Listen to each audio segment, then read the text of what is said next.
Un gusto enorme recibir en la tarde de Todo para Vos al licenciado Marco Faletti. Él es especialista en psicología clínica. En este mes de las infancias lo hemos convocado nuevamente. Hemos hablado aquí en algún momento sobre salud mental y ahora nos vamos a referir a las infancias y adolescencias en este aspecto. ¿Cómo estás, Marcos? Bienvenido. ¿Qué tal, Ivana? ¿Cómo estás? Buenas tardes. Muy bien. Muchas gracias por aceptar esta invitación para continuar hablando de salud mental, que es el primer concepto que me gustaría que definas, porque bueno, es algo que a veces está un poquito alejado de lo que llamamos salud en la cotidianeidad, ¿no? Lo que tiene que ver con lo mental. Tal cual lo decís, muchas veces se disocia la salud mental de la salud en general, y la salud mental es parte y hace a la salud integral de los seres humanos. La salud mental uno la puede pensar como un estado de bienestar al que uno aspira, un estado de bienestar psíquico, emocional, pero también un estado en el que participan otros aspectos que van más allá de nuestro psiquismo, de nuestras emociones, que tiene que ver con lo social, con lo cultural, con lo físico, ¿sí? Es decir, que la salud mental es un concepto amplio que está atravesado por todo lo que nos pasa. Está tal vez tan vetado, digo, en el pensamiento de la sociedad, ¿no? O de las personas de manera individual, que imaginamos que no hay salud mental cuando una persona está depresiva o está loca, porque ese es el término, ¿no? que se utilizaba en la antigüedad o en la actualidad para decir que una persona no está bien psíquicamente, está loca.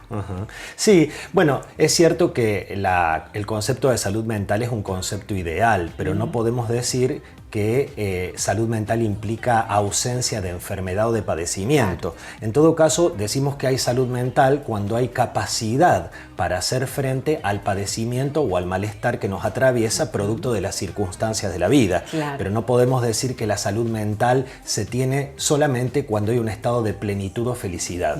¿Sí? Bueno, por eso, y entendiéndolo así, digo, hoy vamos a referirnos a las infancias y adolescencias que pareciera que quedan como fuera de esta situación de vulnerabilidad a la que a veces nos sentimos acosados a los adultos, ¿no? Digo, pensar en que aunque nos sintamos sanos, como vos bien decís, no estamos con ese bienestar que buscamos para sentirnos felices. Entonces ahí está el tema.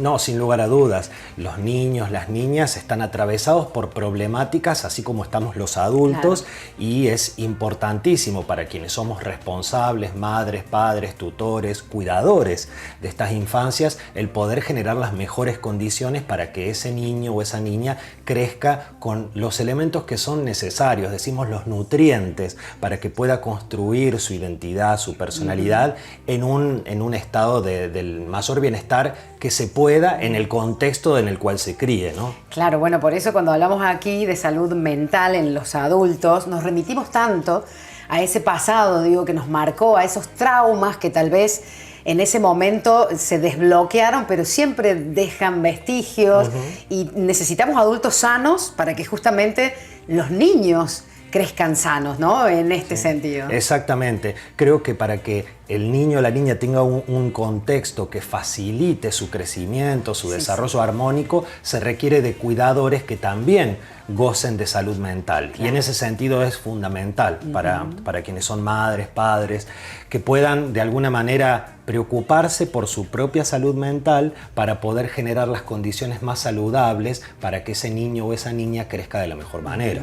Marcos, a veces sentimos que los niños, niñas son enviados al psicólogo, porque por supuesto que no es una determinación que toman ellos mismos, en situaciones en donde sucede algún acontecimiento específico, ¿no? No miramos esta cotidianeidad en torno a sus relaciones, en el ámbito escolar o lo que fuere. Hoy hay temas como el bullying, que son muy fuertes, pero digo, hay otras cuestiones más pequeñas que tienen que ver con la ansiedad, tal vez, y que entonces no son tan tenidas en cuenta. Es cierto, porque uno debería tener en cuenta que existen diferentes indicadores que pueden llevarnos a hacer la primera consulta, más allá de situaciones específicas, como puede ser una situación traumática o el maltrato o las dificultades de interrelación entre el niño y su entorno. A veces hay otras conductas que pueden ser más sutiles, pero que son un llamado de atención para que pensemos o nos preguntemos qué le está pasando a este niño, ¿no? Cuando uno nota cambios en su comportamiento, cuando uno nota irritabilidad, dificultad para poder sostener sus hábitos, dificultad para poder tolerar la frustración que le puede generar el que algo no le salga, cuando hay un niño que no puede jugar, que no puede sonreír, que no puede poner en palabras lo que le pasa, cuando hay algo que está atravesando su cuerpo, ¿no? En términos de salud orgánica, y eso también le genera una huella o un padecimiento en el alma, uno podría decir. Claro, claro. Bueno, los padres, tutores o los propios docentes a veces son los que interceptan y dan ese llamado de atención como para comenzar una terapia. Bueno, pero qué importante, digo, primero naturalizar este tema de ir a terapia, ¿no? Que es lo que nos falta a los adultos. Sí, Nos falta eso. Sí, es importante, como vos decís, que si uno como padre o como madre no puede registrar algo allí, que bueno, tendrá uno también que trabajar por qué nos cuesta a veces no percibir lo que le pasa a nuestros hijos, es importante también tener en cuenta esas otras voces, esas otras presencias que rodean a los niños. Vos hablaste de la maestra o el maestro, de otros compañeros, de otros espacios en los que circula este niño o esta niña. Vos pensemos como en una especie de triángulo o en 3 elementos. El niño en su entorno familiar, el niño en el ámbito escolar y el niño o la niña en otros espacios grupales, como con sus pares o en el club, ¿no? Son otros espacios donde se puede expresar el malestar. Y si uno no lo ve en el entorno familiar, quizás puede que otros sí lo vean, y ahí es la importancia de poder escuchar otras voces y de poder también estar en contacto con esas otras personas para preguntarles si no observan algo distinto que les llame la atención, para poder ahí de alguna manera comparar y ver si no es necesario hacer una primera consulta. Bueno, imagino que esto en la etapa de la adolescencia, bueno, hemos conocido quienes ya somos adultos que hay muchas cuestiones que se suceden allí y que tal vez nos sobrepasan a las personas mismas, ¿no? Esto de la construcción de la identidad, esto de querer parecer distinto, cómo hago para insertarme en un grupo. Digo, suele haber muchas crisis en esa etapa, ¿no? Y sí, adolescencia es justamente eso. La adolescencia viene de la palabra adolecer, donde algo nos duele, donde hay duelos que tenemos que elaborar en esta transformación de nuestro cuerpo, en esta transformación de nuestros vínculos, del entorno, de la imagen que teníamos de nuestros padres y que quizás ahora vamos a empezar a tener otra. Entonces, en ese pasaje de la niñez a la adolescencia se producen movimientos emocionales, algunos son evolutivos, es decir, son esperables que esto ocurra, y hay otros que quizás no forman parte de esa maduración esperable y que tienen que ver con dificultades para poder transitar los cambios. Y en ese momento también es que muchas veces se desencadenan algunos cuadros patológicos, momentos en los cuales surgen algunos comportamientos que muchas veces atentan contra la integridad del propio adolescente, y bueno, es un momento complicado, digo, y algunos flagelos de la humanidad como lo son las drogas en este momento, que bueno, es justo, digo, esa instancia para el joven que está tan vulnerable, digo, para aparecer y a veces hacer desastres. Por eso que es importante el diálogo, ¿no? Es importante el diálogo porque, como bien decías, estamos atravesados en una sociedad por situaciones problemáticas de las cuales no podemos ser ajenos, y nuestros hijos e hijas tampoco lo pueden ser. Entonces es tan importante el proceso de crianza y de desarrollo del niño en su entorno familiar para que pueda estar fuerte a la hora de hacer frente a estos desafíos de vivir en una sociedad tan compleja donde hay tanto flagelo, ¿no? Marcos, ¿cuándo sentís que es momento tal vez de concurrir en familia? Porque viste que también a veces imaginamos los padres algo para nuestros hijos y nos sentimos frustrados cuando algo no salió bien, ¿no? Tenemos siempre esa culpa de qué habré hecho mal, que eso que quiero ver en mi hijo no está sucediendo. Y los niños sienten lo mismo, ¿no? Esa presión de los padres, ni hablar los adolescentes, de no estar cumpliendo con las metas que no son propias. Es tremendo. Sí. Bueno, hay un concepto que a mí me parece fundamental como terapeuta de niños, que es cuando un niño viene al espacio terapéutico, en realidad viene todo su entorno. Es decir, para que podamos realizar un trabajo profundo, un trabajo que dé sus frutos, necesitamos la alianza terapéutica con sus cuidadores, con su entorno, que de alguna manera perpetúe y sostenga muchas de las tareas que nosotros desarrollamos en el espacio terapéutico. Es decir, que cuando un niño va a terapia, todo su sistema familiar de alguna manera participa y es corresponsable en el desarrollo de ese proceso.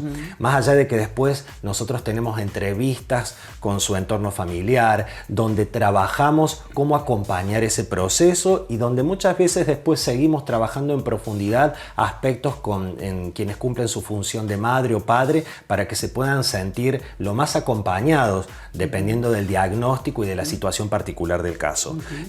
Pero, insisto, no viene en realidad el niño a terapia, viene todos. El entorno familiar con ese niño que quizás es el que hace síntoma y a través del síntoma devela un malestar que está instalado en el entorno familiar.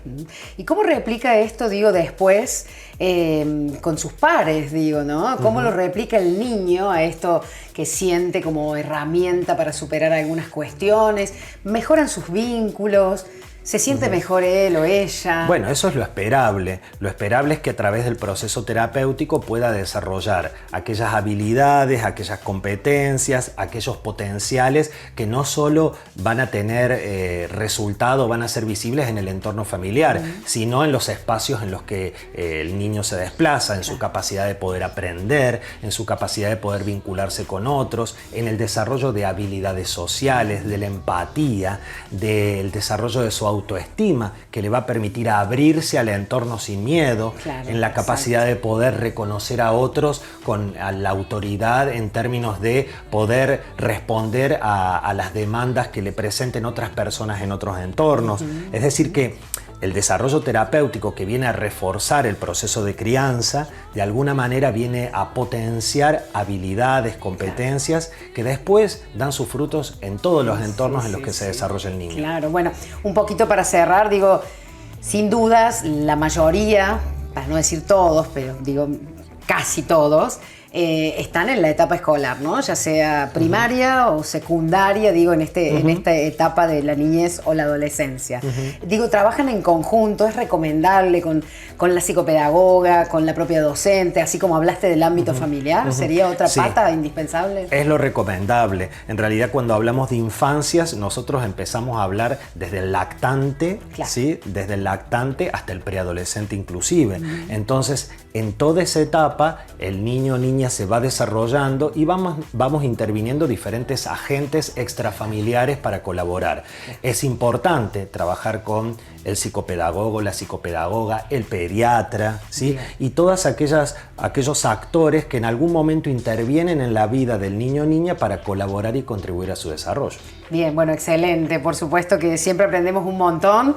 Pensar en esta salud mental como un todo y pensarnos también de manera integral. Por esto de fusionar terapias es algo también importante y bueno, siempre recurrir a los y las profesionales. Bueno, esa es la idea. La idea es que los profesionales estemos disponibles y las familias y en los entornos en los cuales los niños se desarrollan se animen a hablar de salud mental.